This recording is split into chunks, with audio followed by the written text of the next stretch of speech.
sih bertanya-tanya seputar zakat, zakat fitrah, zakat mal, ya kan? Waktunya kapan, besarannya berapa, silakan pelaksanaannya bagaimana.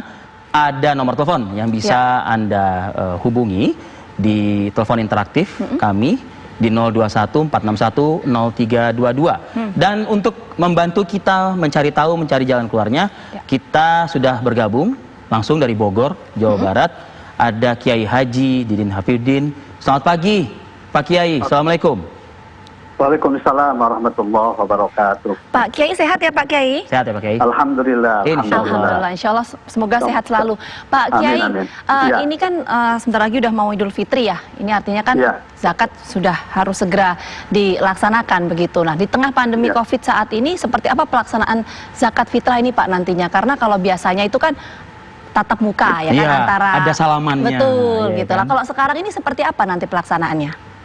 Ya saya kira banyak hal yang bisa dilakukan ya untuk menyalurkan zakat dengan cara yang baik, dengan cara yang tidak menyebabkan terjadi hal-hal yang tidak diinginkan. Kalau dengan bertatap muka bisa ditransfer misalnya, kemudian pemberitahuan dengan panitia dengan amil zakat yang menerimanya, baik yang di masjid-masjid misalnya, tetapi juga ketika mustahik menerima zakat fitrah itu diusahakan tidak datang ke masjid, apalagi berduyun-duyun, itu kan menjadi masalah nantinya. Nah, bisa dilakukan secara aktif misalnya bersama dengan RT, RW setempat atau para tokoh setempat, langsung diberikan ke rumahnya masing-masing. Dengan catatan memang setiap daerah, setiap lingkungan itu memiliki data siapa yang berhak menerimanya. Nah, ini untuk lebih memudahkan dan untuk juga mengharapkan tidak terjadi apapun juga pada waktu penyaluran zakat fitrah ini.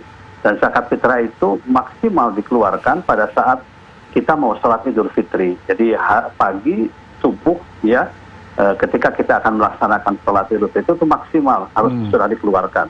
Sehingga kalau misalnya ada zakat fitrah yang dikeluarkan setelah Idul Fitri itu namanya berubah statusnya menjadi sedekah biasa. Dan karena itu maka sejak dari beberapa waktu yang lalu, karena kita sedang menghadapi pandemi COVID-19, maka dianjurkan untuk segera dikeluarkan, dipercepat, dan itu boleh selama dalam bulan Ramadan. Pak Kiai, jadi memang maaf saya salah sedikit. Ini pertanyaan yang biasa beredar di masyarakat sih. Berdosakah kalau tidak menunaikan zakat fitrah atau zakat mal? Ya, gini, kalau zakat fitrah kan jelas lama di surga. Faradha Rasulullah sallallahu alaihi wasallam zakat al-fitri tuhratan lis-shaimi min al-lagwi warrafasi wa tu'matan lil masakin ala kulli muslimin. Jadi Rasulullah sudah mewajibkan zakat fitrah yang tujuannya adalah untuk membersihkan orang-orang yang berpuasa dari perbuatan-perbuatan yang tidak ada manfaatnya. Dan yang kedua, memberikan makan kepada orang-orang fakir miskin. Terutama Nabi sangat mengharapkan tidak ada yang kelaparan pada hari raya Idul Fitri. Beliau mengatakan, "Fughnuhum adit tawafi hadal yaum." Ya, jangan ada orang yang minta-minta pada hari yang bahagia Idul Fitri itu. Oleh karena itu kalau mampu tentu menjadi berdosa ya kalau tidak melaksanakan zakat fitrah ini karena kewajiban. Dan zakat fitrah kan sebenarnya sangat sedikit ya, satu sok ya. Satu sok itu kan ukuran kita biasanya 3,5 liter ya. Bahkan juga sudah diangkakan itu rata-rata sekarang ini 25.000 ya, 20. Jadi sangat sedikit sebenarnya kalau umat Islam untuk melaksanakan kewajiban itu.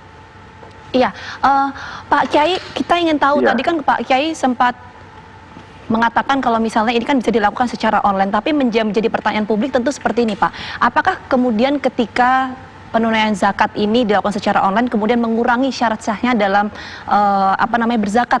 Kalau sebelumnya itu kan harus tatap muka dan lain sebagainya. Artinya fisik begitu ya. Mungkin dijawabnya ditahan dulu Pak Kiai karena kita utamakan dulu masyarakat ini nih. Ada yang sudah yang sudah menghubungi kita, ada Pak Soiman di Palu. Di Poso. Ya? Selamat pagi, assalamualaikum Pak Soiman di Poso. Waalaikumsalam warahmatullahi wabarakatuh. Waalaikumsalam. Silakan Pak, singkat pertanyaannya ke Pak Kiai Didin. Ya, assalamualaikum Pak Haji, Pak Kiai. Ada yang saya bisa tanyakan, ini masalah zakat umum. Saya mau tanyakan masalah zakat dulu, dipotong zakat dulu atau pajak dulu Pak. Kalau yang seperti kita PNS kan ada zakat. Ini dipotong zakat dulu atau pajak dulu atau bersama-sama? Itu maksud saya, Pak Haji. Terima kasih Pak Saiman. Silakan Pak Kiai Dini Lafidin. Iya, di dalam Undang-Undang Nomor 21 tahun 2011 ya, 23/2011 itu dijelaskan memang hubungan antara zakat dengan pajak. Jadi kita keluarkan dulu pajak itu ya dianggap sebagai utang, baru dari situ dikeluarkan zakatnya. Karena yang namanya zakat itu adalah PPKP namanya ya, pengurang penghasil kena pajak.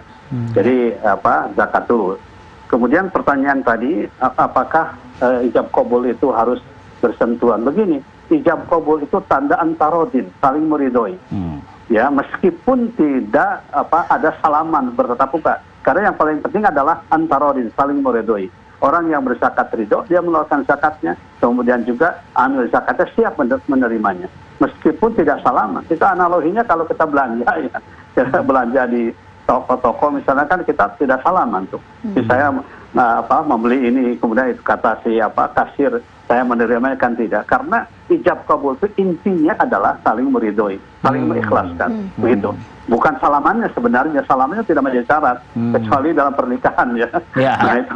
Nah itu, begitu. Oke, ya kalau pernikahan nggak boleh diwakili, ya kan. Seneng yang diwakilin nanti ya. Begitu. Harus datang langsung ya kalau itu mah ya. Baik Pak Kiai, ini di kuping saya masih ada suara dering, ya. Nanti kita coba tunggu masyarakat untuk bisa bertanya langsung ke Pak Kiai di nomor telepon 021 461 0322. Kita jeda dulu ya. Saat lagi kami akan kembali.